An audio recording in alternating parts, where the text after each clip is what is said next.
Anheuser-Busch says people are ready to forgive and forget. A good one to unpackage. Today, this is an interesting story with Bud Light. A couple things, a couple key takeaways. Number one is never gamble with your financial future, which is exactly what they did. I think a lot of it ushered in courtesy of the crisis. A lot of new narratives were being ushered in. For any of our biblical scholars, I believe in the end days that it says in the good book itself, in the end days, what's right will become wrong, and what's wrong will become right. Does that sound familiar? Does that sound like anybody we know? Does that sound like Bud Light? Sounds like Bud Light to me. Well, I just recently read an article. In fact, we'll go ahead and cut over to that article and read a little bit of it.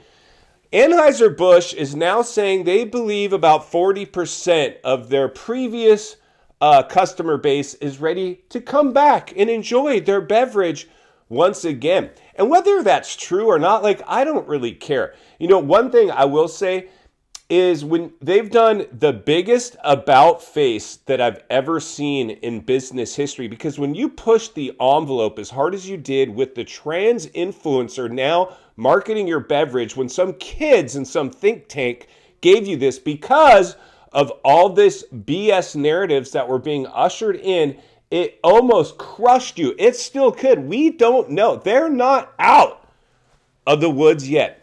But every single marketing piece that they're putting together now is what? Is it trans? Is it LBG? Is it anything No, they've gone back to pure Americana, as straight-laced American apple pie as possible. I mean, they've done a complete 180. But it gets better or worse, depending on how you look at it. So they've doubled down and now got involved with UFC, Ultimate Fighting Championship. Because this is about, do you think if you go into any of these nightclubs where the Dylan Mulvaney hangs out, do you think they're playing UFC in there?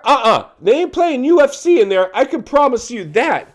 I don't even know what they'd be playing in there. I'm trying to think of something. I can't even guess. I don't know. I just know it's not Ultimate Fighting. Maybe ice skating. I don't know. But here's the thing. Anheuser-Busch is doing their own stock buybacks now. They're doing whatever they can, a complete 180. They're saying we believe 40% of our customer base will come back. And it's quite possible the case. So let's cut over and just read a little news article, or recent news rather, around Bud Light. Then we'll meet back here to wrap this one up. Let's get started. All right, friends, buckle up and strap in for this Barnburner report. As of November 7th, 40% of lost Bud Light drinkers are willing to return, says Anheuser-Busch's CEO. But they haven't yet.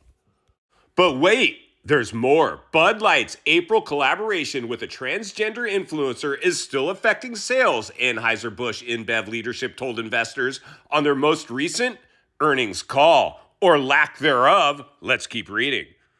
But a $1 billion stock buyback and new UFC sponsorship deal is boosting the company's outlook overall. They said, well, I hope so. $1 billion should do something. Let's keep reading.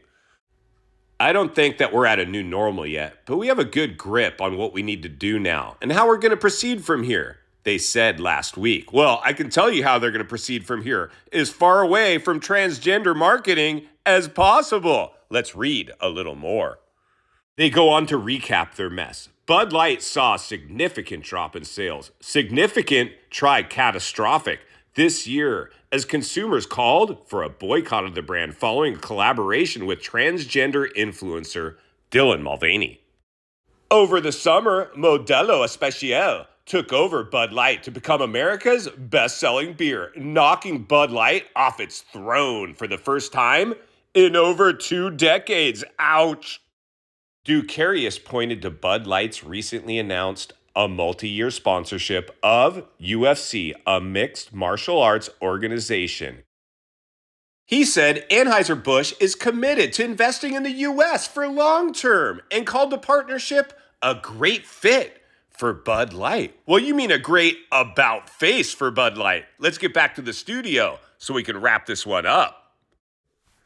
All right, friends, welcome back, and there you go. Now, here's the thing. This is my key takeaway in this one. Now, the public, you and me, both have the ability to squash Bud Light like a bug. We were about to. In fact, do you believe, drop one in the comments below, if you believe had they not changed their whole marketing and shifted away from the direction that originally caused all the pain for them in the first place, do you believe it would be the knockout blow if they would have went ahead and just rode it to the ground, ride it till the wheels come off? I believe that would have just crushed them, gone. They've done a complete about face, and it's put them on life support. Now, what I believe, whether they're able to weather this storm or not, could care less. I could care less, personally, if Bud Light continues to do business, even goes back to being the #1 selling beverage in the world, beer beverage in the world. I don't really care, because our point was proved. Other companies are looking at what they did to themselves and saying, no, no, no. You think some kid walks into Coors? Hi, I have a great idea. You know, TikTok and Reels are the latest rage, and I believe there's a demographic that we can tap into to increase. No, get out of here. Fire that kid. Get him out of the building before somebody from TMZ gets a camera over here and sees us even talking about it. That's what we're up against now. So, I mean, personally, our mission accomplished. If you want to go if Bud Light was your favorite beer, go enjoy one. If you want, doesn't bother me. The point has been made. The message has been sent. In final thoughts, I come to you as a friend, as a content creator. Somebody wants to see you not only win in life, understand the waters you're swimming in now. Shark infested. Bud Light, welcome to the swimming pool. You still got a lot of swimming to do before you get out of this one. Rightfully so. You gambled with not only your own financial future, the moral compass of Americans, if not people worldwide. Do not do that. Always stand up for true values. That's what we all need to do. And that's why I'll be here to blow the lid off it every step of the way. Because it's not only what we need, it's in fact what we deserve. If you appreciate the content, I want to humbly ask you to give the video a like, subscribe to the channel, leave a comment below. I'd love to hear from you. Social media links in the description of this video if you'd like to follow me there, along with links to channels I've appeared on I think you might enjoy. If you've enjoyed this video, I think you'll love the next video, and there's an easy subscribe icon for your convenience. As always, thank you for your time. Please go make it count today. God bless, and I'll see you on the next video.